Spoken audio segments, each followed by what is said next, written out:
Hi ಎಲ್ರಿಗೂ welcome back my YouTube channel. ಎಲ್ಲರೂ ಹೇಗಿದ್ದೀರಾ? ಐ ಹೋಪ್ ಎಲ್ಲರೂ ಚೆನ್ನಾಗಿದ್ದೀರಾ ಅಂದ್ಕೊಂಡಿದ್ದೀನಿ. ಇವತ್ತು ನಾನು ಮಂಗಳೂರು ಬನ್ಸ್ ಹೇಗೆ ಮಾಡೋದು ಅಂತ ತೋರಿಸ್ತಾ ಇದ್ದೀನಿ. ನೋಡಿ, ಈ ಥರ ಬರಬೇಕದು. ಇದು ಚಟ್ನಿ ಜೊತೆನೂ ತಿಂತಾರೆ, ಹಾಗೇನೂ ತಿಂತಾರೆ. ಹಾಗೆ ಅಂದರೆ ಇದು ಸ್ವಲ್ಪ ಸ್ವೀಟ್ ಆಗಿರುತ್ತೆ. ಹಾಗಾಗಿ ಇದಕ್ಕೇನೆಲ್ಲ ಬೇಕು ಅಂತ ನೋಡೋಣ. ಒಂದು ಪಾತ್ರೆಗೆ ಬಾಳೆಹಣ್ಣು, ಸಕ್ಕರೆ, ಜೀರಿಗೆ ಇಷ್ಟು ಇಟ್ಕೊಂಡಿದ್ದೀನಿ. ಇದನ್ನ ಇವಾಗ ಫುಲ್ ಕಲಿಸ್ಬೇಕು, ಸ್ಮ್ಯಾಶ್ ಮಾಡಬೇಕು ಫುಲ್ಲು. ಫಸ್ಟು ಸ್ಮ್ಯಾಶ್ ಮಾಡ್ತೀನಿ, ಅದರಲ್ಲಿ ಆಗಲ್ಲ, ಹಾಗಾಗಿ ಮತ್ತೆ ಕೈಯಲ್ಲೇ ಮಾಡ್ತೀನಿ. ಸ್ವಲ್ಪ ಅಂದರೆ ಗಟ್ಟಿ ಇರುತ್ತೆ ಬಾಳೆಹಣ್ಣು, ಫುಲ್ ಹಣ್ಣಾಗಿರಲಿಲ್ಲ. ಹಾಗಾಗಿ ಫುಲ್ ಹಣ್ಣಾಗಿದ್ದಿದ್ರೆ ಚೆನ್ನಾಗಿರುತ್ತೆ, ಹಾಗೆ ಇದು ಮಾಡ್ಬೋದು.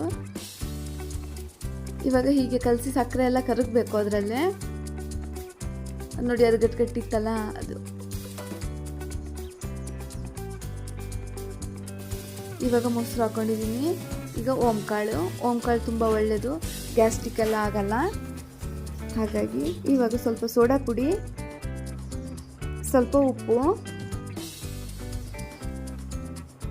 ನೋಡಿ ಇಷ್ಟು ಉಪ್ಪು, ಸ್ವಲ್ಪ ಸಕ್ಕರೆ ಹಾಕ್ತೀವಲ್ಲ ಹಾಗಾಗಿ ಉಪ್ಪು ಸ್ವಲ್ಪ ಕಲಸಿ ಮೈದಾ ಹಿಟ್ಟು ಹಾಕಿ ಕಲಿಸ್ಬೇಕು.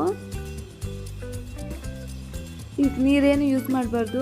ಆ ಬಾಳೆಹಣ್ಣಲ್ಲೂ ಸ್ವಲ್ಪ ನೀರಿನ ಅಂಶ ಇರುತ್ತೆ, ಮೊಸರು ಹಾಕ್ತೀವಲ್ವಾ, ಹಾಗೆ ಅದರಲ್ಲೇ ಕಲಸಿಡಬೇಕು.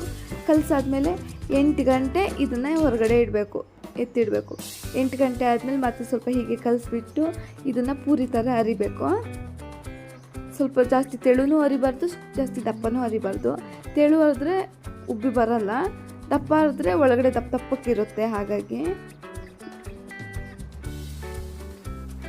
ನನಗೆ ರೌಂಡೇ ಶೇಪ್ ಮಾಡೋಕ್ಕೆ ಬರಲ್ಲ, ಹಾಗಾಗಿ ಹೀಗೆ ಮಾಡ್ತಾಯಿದ್ದೀನಿ. ಹಾಕೋ ಹೊತ್ತಿಗೆ ಮೈದಾ ಹಿಟ್ಟಿಂದು ಸ್ವಲ್ಪ ಪುಡಿ ಎಲ್ಲ ಅದರಲ್ಲಿ ಇರುತ್ತೆ, ಅದನ್ನು ಸ್ವಲ್ಪ ಉದುರಿಸ್ಕೋಬೇಕು. ಏನಕ್ಕಂದರೆ ಹಾಗೆ ಎಣ್ಣೆಗೆ ಹಾಕಿದ್ರೆ ಎಣ್ಣೆ ಎಲ್ಲ ಕಪ್ಪಾಗುತ್ತೆ, ಕೆಳಗಡೆ ಎಲ್ಲ ತಳದಲ್ಲಿ ಪುಡಿ ಇರುತ್ತೆ. ಹಾಗಾಗಿ ಸ್ವಲ್ಪ ಅದನ್ನು ಉದುರಿಸ್ಕೊಂಡು ಅದನ್ನು ಎಣ್ಣೆಗೆ ಬಿಡಬೇಕು.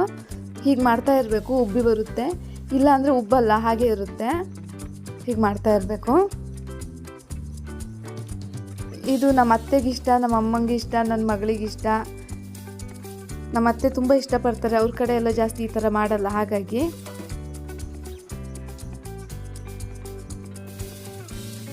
ನಾನು ಫಸ್ಟು ವೀಡಿಯೋ ಮಾಡಬೇಕು ಅಂತ ಅಂದ್ಕೊಂಡಿರಲಿಲ್ಲ, ಹಾಗೆ ಅವರು ಮಾಡು ಅಂತ ಹೇಳಿದ್ರು.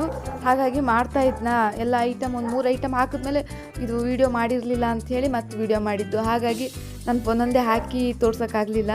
ಬಾಳೆಹಣ್ಣು, ಜೀರಿಗೆ, ಸಕ್ಕರೆ ಅದಕ್ಕೆ ಫಸ್ಟ್ ಹಾಕಿ ಆದಮೇಲೆ ನಾನು ವೀಡಿಯೋ ಮತ್ತೆ ಮಾಡಿರೋದು. ಚೆನ್ನಾಗಿರುತ್ತೆ. ಈ ವಿಡಿಯೋ ನೋಡಿ ಒಂದ್ಸತಿ ಟ್ರೈ ಮಾಡಿ. ಜಾಸ್ತಿ ಕೆಲಸ ಏನಿಲ್ಲ, ಬೆಳಿಗ್ಗೆ ಒಂದು ರೆಡಿ ಮಾಡಿಟ್ರೆ ಕೆಲಸ ಮುಗಿಸ್ಕೊಂಡು ಬಂದಮೇಲೆ ಸಂಜೆ ಹೊತ್ತು ಒಂದು 6 ಗಂಟೆ 5 ಗಂಟೆಗೆ ಮಕ್ಕಳಿಗೆಲ್ಲ ಕೊಡ್ಬೋದು. ಚೆನ್ನಾಗಿರುತ್ತೆ ತಿನ್ನೋಕ್ಕೆ. ನಾನು ಅಷ್ಟು ಪುಡಿ ಹಾಕಲಿಲ್ಲ, ಆದರೂ ಅಡಿಗಡೆ ಪುಡಿ ನಿಂತಿದೆ, ಬ್ಲ್ಯಾಕ್ ಆಗಿದೆ ನೋಡಿ. ಇದು ನಾನು ಮೇಲ್ಗಡೆ ಕೈ ಆಡಿಸ್ಲಿಲ್ಲ, ಹಾಗಾಗಿ ಅದು ಸ್ವಲ್ಪ ಉಬ್ಬಿ ಬರಲಿಲ್ಲ. ನೋಡಿ, ಪುಡಿ ಕೆಳಗಡೆ ಇದೆ ನೋಡಿ, ಎಣ್ಣೆ ಇದರಲ್ಲಿ ಕೆಳಗಡೆ. ಅದಕ್ಕೆ ಸ್ವಲ್ಪ ಜಾಸ್ತಿ ಇದು ಮಾಡಬೇಕು. ನಾವು ಜಾಸ್ತಿ ಮಾಡಿಲ್ಲ ಅಂದರೆ ಇದಕ್ಕಿಂತ ಜಾಸ್ತಿ ಇನ್ನೂ ಪುಡಿಯಲ್ಲಿ ಅಡಿಗಡೆ ನಿಲ್ಲುತ್ತೆ, ಅದು ಕಪ್ಪಾಗುತ್ತೆ. ತುಂಬ ದಿನ ಆಯಿತು ಅಡುಗೆದು ವೀಡಿಯೋ ಎಲ್ಲ ಹಾಕಿದೆ, ಅಂದರೆ ಎಡಿಟ್ ಮಾಡಿ ಹಾಕೋಕ್ಕೆ ಕಷ್ಟ ಆಗ್ತಾಯಿತ್ತು, ನೆಂಟರೆಲ್ಲ ಇದ್ದರು. ಹಾಗಾಗಿ ವಾಯ್ಸ್ ಕೊಡೋಕ್ಕೆಲ್ಲ ಆಗ್ತಾ ಇರಲಿಲ್ಲ. ಇನ್ಮೇಲೆ ವೀಡಿಯೋ ಹಾಕ್ತೀನಿ.